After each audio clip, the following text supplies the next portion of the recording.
Wito wetu sisi kama viongozi, jambo la kwanza ni kuwapa pole wananchi kulingana na tatizo lililojitokeza, lakini jambo la pili ni jinsi ya kukaa na TARURA na kuangalia utengenezaji wa hizi barabara.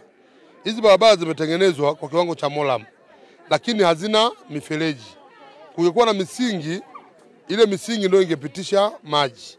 Na kwa kweli huko hali sio nzuri. Kwa hiyo nimesema kwamba lazima leo tukutane na meneja wa TARURA, meneja wa manispaa, mkurugenzi, mimi twende kwa mkuu wa wilaya ili tulijadili jambo kwa kina. Walau tupate hata ile mitalo ya mwanzo, hata ya bila kujengewa, lakini kwa ajili ya kupitisha maji ya dharura. Tofauti na hapo, huku hali sio nzuri. Pengine hatua hizi mtazichukua kwa haraka kwa kiasi gani? Yaani ndio maana nimesema natoka hapa sasa hivi na kwenda kuonana na hao watu ili kiwezekana hata kesho kutwa tuanze hii hali. Kwa sababu kulingana na vyombo vya habari, hasa watu wa TMA